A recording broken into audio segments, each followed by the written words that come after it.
Item ಯಾವುದೇ ಇರಲಿ try ಮಾಡಿ ಆಚಿ ಚಿಕನ್ ಮಸಾಲಾ. ಈ ಬಾರಿಯ ಚುಟುಕು ವಿಶ್ವಕಪ್ ಕಳೆದ ಎಲ್ಲಾ ಆವೃತ್ತಿಗಳಿಂದಲೂ ಕೂಡ ಬಹಳ ಭಿನ್ನವಾಗಿದೆ. ಯಾವ ತಂಡಗಳನ್ನು ಕ್ರಿಕೆಟ್ ಫ್ಯಾನ್ಸ್ ವೀಕ್ ಅಂತ ಅಂದ್ಕೊಂಡಿದ್ರು ಅಂತಹ ತಂಡಗಳೇ ಈಗ ದೊಡ್ಡ ದೊಡ್ಡ ಟೀಮ್ಗಳಿಗೆ ನೀರು ಕುಡಿಸ್ತಾ ಇವೆ.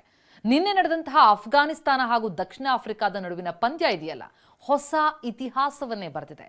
ಆ ಕುರಿತ ಸ್ಪೆಷಲ್ ರಿಪೋರ್ಟ್ ಇಲ್ಲಿದೆ ನೋಡಿ. ಟಿ20 ವಿಶ್ವಕಪ್ನಲ್ಲಿ ಹೊಸ ಇತಿಹಾಸ ಸೃಷ್ಟಿ. 2 ಸೂಪರ್ ಓವರ್ಗೆ ಸಾಕ್ಷಿಯಾದ ಪಂದ್ಯ. ನಿನ್ನೆ ಅಹಮದಾಬಾದ್ನ ನರೇಂದ್ರ ಮೋದಿ ಕ್ರೀಡಾಂಗಣ ಹೊಸ ದಾಖಲೆಗೆ ಸಾಕ್ಷಿಯಾಗಿದೆ. ಯಾಕಂದ್ರೆ ನಿನ್ನೆ ಗ್ರೂಪ್ ಡಿಯ ದಕ್ಷಿಣ ಆಫ್ರಿಕಾ ಹಾಗೂ ಅಫ್ಘಾನಿಸ್ತಾನದ ನಡುವೆ ಪಂದ್ಯ ನಡೆಯಿತು. ಈ ಪಂದ್ಯ 2 ಬಾರಿ ಟೈ ಆಗುವ ಮೂಲಕ ಹೊಸ ಇತಿಹಾಸ ಬರೆದಿದೆ. ವಿಷಯ ಅಂದ್ರೆ ದಕ್ಷಿಣ ಆಫ್ರಿಕಾ ತಂಡ ಮೊದಲು ಬ್ಯಾಟಿಂಗ್ ಮಾಡಿ 187 ರನ್ ಬಾರಿಸಿತ್ತು. ಅಫ್ಘಾನಿಸ್ತಾನ ಗೆಲ್ಲೋದಕ್ಕೆ 188 ರನ್ ಪೇರಿಸಬೇಕಾಗಿತ್ತು. ಆದ್ರೆ ಕೊನೆಯ ಓವರ್ನಲ್ಲಿ ರನ್ಔಟ್ ಆಗುವ ಮೂಲಕ ಗೆಲ್ಲುವ ಅವಕಾಶವನ್ನ ಅಫ್ಘಾನಿಸ್ತಾನ ಕಳೆದುಕೊಳ್ತು. ಆಲ್ಔಟ್ ಆಗಿ 187 ರನ್ ಅಷ್ಟೇ ಕಲೆ ಹಾಕ್ತು. ಅಲ್ಲಿಗೆ ಮೊದಲ ಸೂಪರ್ ಓವರ್ ಆಯೋಜಿಸಲಾಯಿತು.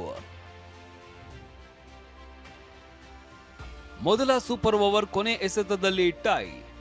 ಸೂಪರ್ ಓವರ್ನಲ್ಲಿ ಅಫ್ಘಾನಿಸ್ತಾನಕ್ಕೆ ಮೊದಲು ಬ್ಯಾಟಿಂಗ್ ಬಂತು. 6 ಎಸೆತಗಳಲ್ಲಿ ವಿಕೆಟ್ ನಷ್ಟವಿಲ್ಲದೆ 17 ರನ್ ಕಲೆ ಹಾಕ್ತು. ಆದ್ರೆ ಇದು ಕೂಡ ರೋಚಕ ಘಟ್ಟ ತಲುಪ್ತು. ಕೊನೆ ಎಸೆತದಲ್ಲಿ ಸ್ಟಬ್ಸ್ ಸಿಕ್ಸರ್ ಹೊಡೆಯುವ ಮೂಲಕ 2ನೇ ಟೈ ಮಾಡಿದ್ರು.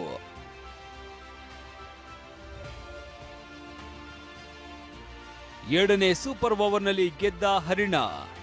ಐಸಿಸಿ ನಿಯಮಗಳ ಪ್ರಕಾರ ದಕ್ಷಿಣ ಆಫ್ರಿಕಾ 2ನೇ ಸೂಪರ್ ಓವರ್ನಲ್ಲಿ ಬ್ಯಾಟಿಂಗಿಗೆ ಇಳಿಯಿತು. 6 ಎಸೆತಗಳಲ್ಲಿ 23 ರನ್ ಕಲೆ ಹಾಕ್ತು. ಆದ್ರೆ ಅಫ್ಘಾನಿಸ್ತಾನಕ್ಕೆ ಈ ರನ್ ಹೊಡೆಯೋದಕ್ಕೆ ಸಾಧ್ಯವಾಗಲಿಲ್ಲ.